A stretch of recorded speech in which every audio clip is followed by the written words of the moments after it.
So, once again, someone gave me a heads up that there was another variation to initiating the Gale romance aside from just the weave scene. Now, normally I find it incredibly hard to resist flirting, and in Dragon Age, every time I saw that heart in dialogue, I was all about it. You soon found that some people didn't like when you flirted with everyone though. Fenris comes to mind because I couldn't even romance him on my first DA2 playthrough. My point is that sometimes not flirting allows you to see something new. Considering I just put my Gale romance video together, I wanted to go back into the same game and see how this whole new scene went down. So instead of flirting during the weave scene, you just don't. I tried doing it a couple different ways, like by saying that this was a bad idea, or avoiding the intimacy dialogue tree entirely by saying you don't want to get intimate. Now, you wait for the lost scene to trigger, and if you're wanting to romance him at the camp celebration, it's a good idea to hold off on turning in the main story quest until you've gotten it. When it does trigger, Lost will play out like normal, with Gale trying to cast a spell and failing. It all plays out so much like the original scene that I worried I'd messed it up somehow and lost my chance.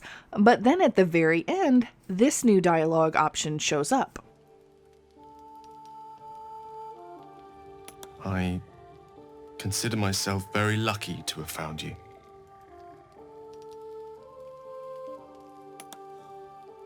Perhaps. Well, how about that? But what was with that incredibly abrupt response? Perhaps? I mean, that's not exactly showing a lot of interest. It's like, well, not yes, not no. What does it even mean? Now, if you talk to him again, you can ask him just that. If I recall correctly, the Watered Havian Dictionary of the Common Tongue of Faerun defines it as an adverb that conveys the meaning of it may be that, or possibly. Sorry. Sometimes I just can't help being quite insufferable.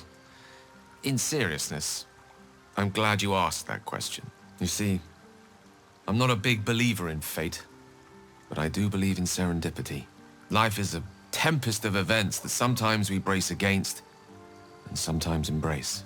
You're one such event that, one day soon perhaps, I'd like to embrace.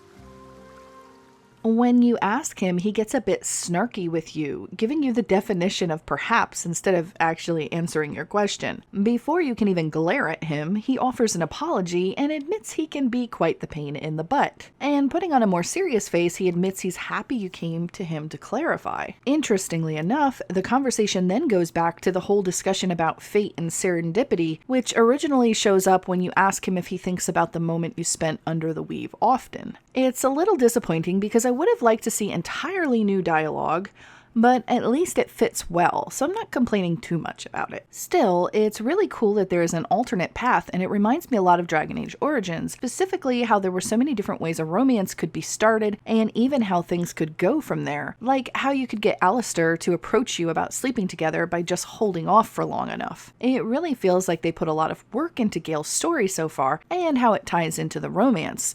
So it will be interesting to see if that same attention will find its way to other characters later on in the story, perhaps in Act 2 or just in future updates. As for Gale though, if I had to choose between initiating the romance in the weave or the lost scene, I think I'd pick flirting with him under the weave because it just seems like there's a lot more extra conversation as a result. And I love getting that bonus dialogue. Getting to talk to him after something flirty has happened between you two, it's just cool. I also love finding new stuff though, so I'm definitely happy to see the alternative scene. So how about you guys? Which one do you think suits your tab better? You know, I'm already biased about how cool that weave scene is though. You know, it just sounds like a much better story to tell your digital grandchildren.